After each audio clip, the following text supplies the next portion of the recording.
बात करते हैं पटना में आने वाले मेहमानों की।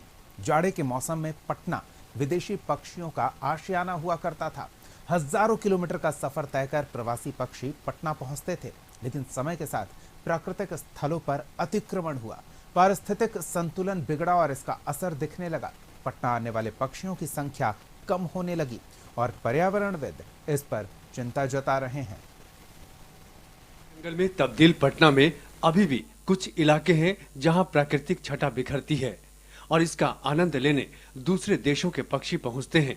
ठंड के मौसम में विदेशी मेहमान हजारों किलोमीटर की दूरी तय कर पटना पहुंचते हैं और यहां लंबा समय बिताते हैं। दक्षिण अफ्रीका, ब्राजील, ईरान, रूस, चीन, तिब्बत और उत्तर यूरोपीय देशों से पक्षी सालों से पटना आते रहे हैं। ऐसे पक्षियों की 30 प्रजातियां हैं। हालांकि पिछले 2-3 वर्षों में इनकी संख्या कम हो रही है और पटना के लोग इससे चिंतित दिख रहे हैं। जो आंकड़े हैं दुनिया के बहुत सारे देशों से आते हैं, तो कोई पक्षी आपके देश को कितना सम्मान देता है, और जब आप सम्मान को देखिएगा तो गर्व से सीना ऊंचा हो जाएगा कि बताइए हजारों किलोमीटर से 10-20 देश से जो पक्षी आ रहे हैं, तो ये पटना की बात नहीं, बिहार के, ये भारत के मान सम्मान की बात है। तो इस पर सरकार को या जो तंत्र है, जो व्यवस्थाएं हैं, देखना होगा कि सफाई की जरूरत है, सुंदर बनाने की जरूरत है, पानी की जरूरत है, कुछ दाना पानी की जरूरत है, तब ना सम्मान कीजिएगा। अतिथि सम्मान के लिए भारत जाना जाता है, तो पक्षियों का भी सम्मान करें ना साहब। पक्षी है तो प्रकृति है, प्रकृति है तो पक्षी है। तो मैं चाहूँगा कि इस पर ध्यान देते हुए, और चूंकि इस बार कम है तो जरूर अगले बार व्यवस्था रही होगी, तो हम लोग कुछ ऐसी व्यवस्था करें कि आने वाले 1-2 साल में ना पक्षियों का जो शिकायत है वो दूर हो जाए। आमतौर पर हर साल पटना में 2000 से 3000 विदेशी पक्षी पहुंचते थे और इनमें शामिल होते थे 20 से 25 प्रजातियों के पक्षी। आमतौर पर साइबेरियन क्रेन, जांघिल, open bill stork, gadwall, garganey, intermediate egret, common sandpiper, little, grebe प्रजाति के पक्षी पटना आया करते हैं। लेकिन इस साल सिर्फ 137 पक्षी ही पटना पहुंचे, और वो भी सिर्फ 5 या 6 प्रजातियों के। वजह बताई जा रही है जलाशयों में पानी की कमी।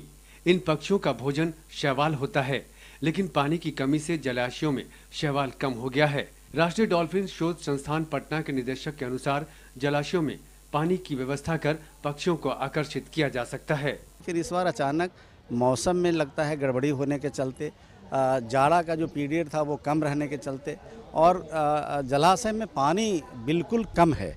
लगभग उसमें 2.5 से 3 मीटर पानी हुआ करता था आज से 3 वर्ष पहले। पिछले साल भी बहुत कम था, लेकिन पानी ठीक था। लेकिन इस बार तो पानी एकदम कम रहा।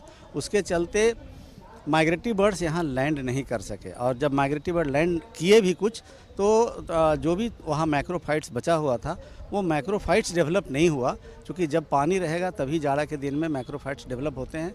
जो शैवाल होते हैं वो जो भी पक्षी आते हैं बाहर से वो खाते हैं, वो नहीं डेवलप हो सका। उसके चलते जो भी माइग्रेटरी बर्ड्स आए थे वो जल्दी से यहाँ से निकल गए।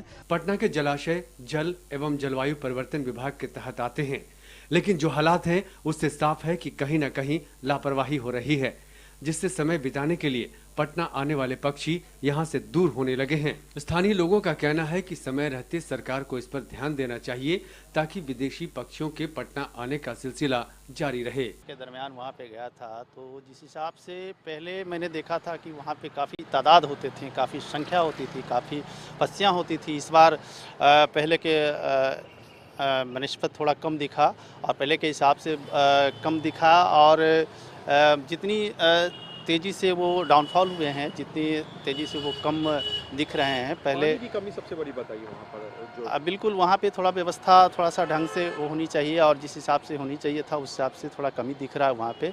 इसको पूरा करने की ज़रूरत है। भारत की परंपरा रही है अतिथि देवो भव की। ये भाव सभी प्राणियों के लिए है। पर्यावरण में सुधार और जलाशयों में पानी की व्यवस्था कर इन पक्षियों को फिर आकर्षित किया जा सकता है, ताकि पर्यावरण में सुधार हो और विदेशी मेहमान फिर पटना का रुख कर सकें। गौतम गौंड, कशिश न्यूज, पटना।